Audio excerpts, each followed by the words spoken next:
नेपाल के मेरे प्यारे भाइयों और बहनों, सबसे पहली बात तो नेपाल के अंदर जो सरकार आज है, बालन शाह जी की सरकार, रासोपा की सरकार, नेपाल में विकास के लिए प्रयास तो कर रही है, लेकिन नेपाल की सुरक्षा के प्रति थोड़ी ढीली लग रही है। देखिए, बंगाल में भाजपा सरकार आने और बांग्लादेशी और रोहिंग्या की समर्थित जो ममता जी की सरकार जाने के बाद से जिस तरह से रोहिंग्या और बांग्लादेशी और पहले से भी बिहार, उत्तर प्रदेश, अन्य देशों, अन्य प्रांतों से, भारत के अन्य प्रांतों से जो जिहादी मुसलमान नेपाल में आ रहे थे, वो लगातार आ ही रहे हैं और इसमें कोई ठोस रास्ता, ठोस कार्यक्रम अभी तक नेपाल की सरकार बना नहीं पाई है। ये सबसे बड़ी समस्या है। सबसे बड़ी दुखद बात है कि कोई भी पॉलिटिकल पार्टी, कोई भी टीवी चैनल इस पर ध्यान नहीं दे रहा है। हाँ, सुखद बात यह है कि मुद्दा नेपाल की संसद में उठ गया है। इस पर वो लोग, वहां की जनता सोचने लगी है। ये मुद्दा जो पहला है, इस पर नेपाल के मेरे प्यारे भाइयों बहनों, आप लोग सीरियसली सोचिए इससे कैसे निपटना है। दूसरा, नेपाल के अंदर एक अभी अंतर्राष्ट्रीय साजिश के तहत एक कार्यक्रम हुआ 12 जिले में। तबलीगी जमात का कार्यक्रम हुआ। तबलीगी जमात के बारे में आप लोगों को बता दूं, ये दारुल उलूम देवबंद जो सहारनपुर, एक भारत के सहारनपुर जो मदरसा है, उसी की एक समाज में काम करने वाली, जैसे आरएसएस है। इनफैक्ट ये तबलीगी जमात बनाई ही गई आरएसएस के विरोध में ही। आरएसएस के प्रोग्राम को काउंटर करने के लिए ये बनाई ही गई है। लेकिन आपको बताऊं, तबलीगी जमात का कार्यक्रम 12 में हुआ कैसे, और अगला उनका कार्यक्रम कुछ दिनों बाद बंगाल के हुगली जिले में होने जा रहा है। अब आपको बता दूं, दोनों एक दूसरे के विरोध में बने। राष्ट्रीय स्वयंसेवक संघ आरएसएस तो पहले आई, लेकिन तबलीगी जमात बाद में आई, जो कि आरएसएस के कार्यक्रम को काउंटर करने के लिए, हिंदू महासभा के जो प्रोग्राम्स थे उसको काउंटर करने के लिए बनाई गई। अब इसमें, अब देखिए, 12 जिले में कार्यक्रम हुआ। नेपाल का मीडिया इस पर चुप रहा, नेपाल का कोई नेता चुप रहे, और कितने लोग आए और कितने वापस गए इसका कोई रिकॉर्ड नहीं है। यही करते हैं तबलीगी जमात का, जहां इनका कार्यक्रम होता है, जमात जहां बैठती है, इनका जो सम्मेलन जहां होता है, वहां पे आते तो पूरे विश्व से लोग आए थे, पाकिस्तान से, बांग्लादेश से, भारत से, सऊदी अरब से, तमाम, इंग्लैंड से, अमेरिका से, तमाम जगह से मुसलमान आए। 12 जिले में कार्यक्रम हुआ 3 दिन का, और कितने गए वापस कोई रिकॉर्ड नहीं है। नेपाल सरकार इस पर भी ढीली रही।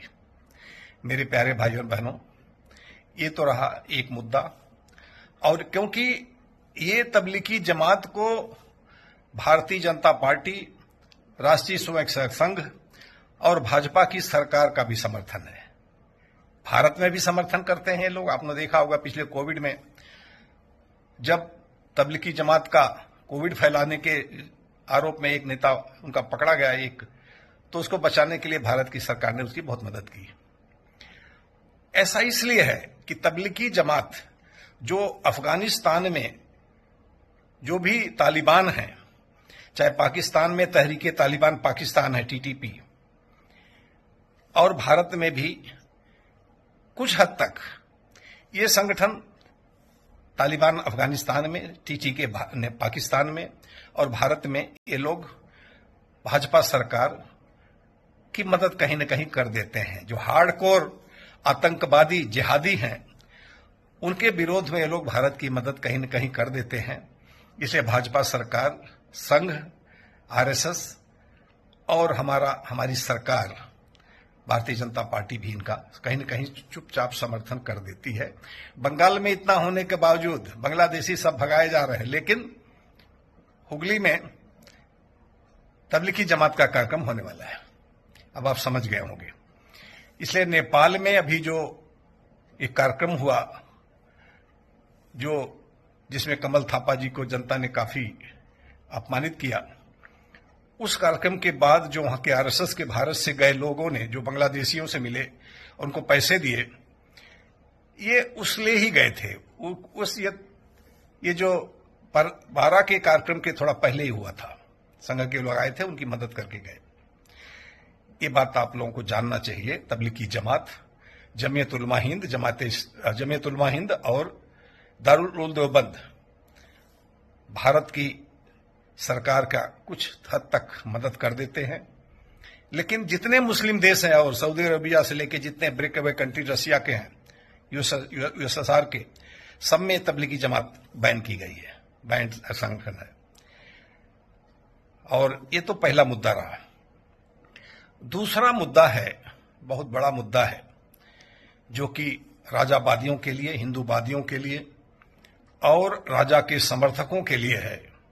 भाइयों और बहनों, ठीक है, बालेन्द्र शाह जी एक शिक्षित पढ़े लिखे प्रधानमंत्री हैं, सबका सम्मान करना जानते हैं और समाज में कैसे रहा जाता है वो भी जानते हैं। उनके पास मैनर्स हैं, उनके पास नॉलेज है, समाज में रहने का तरीका है, और उनका राज परिवार से उनके पिताजी के नाते वहां संबंध भी है। तो राज परिवार का वो सम्मान करते हैं, और सम्मान किसी का भी करना छोटा काम नहीं होता, बड़ा काम है। इस मामले में वो उनको मैं बड़ाई करता हूं, राज परिवार का सम्मान करते हैं, क्योंकि राजशाही ने इस देश को बनाया है, पिछले राजशाह जी ने बनाया और उनके आने वाली पीढ़ियों ने इसको आगे बढ़ाया है। और बालेन्द्र शाह जी महेंद्र पथ पर भी चलने का अपने को कहते हैं कि नहीं कहते, लेकिन उनके कार्यक्रमों से दिखता है कि वो महेंद्र पथ पर ही चल रहे हैं, आगे बढ़ा रहे हैं नेपाल को, इंडस्ट्रीज को सोच रहे हैं बढ़ाने के लिए।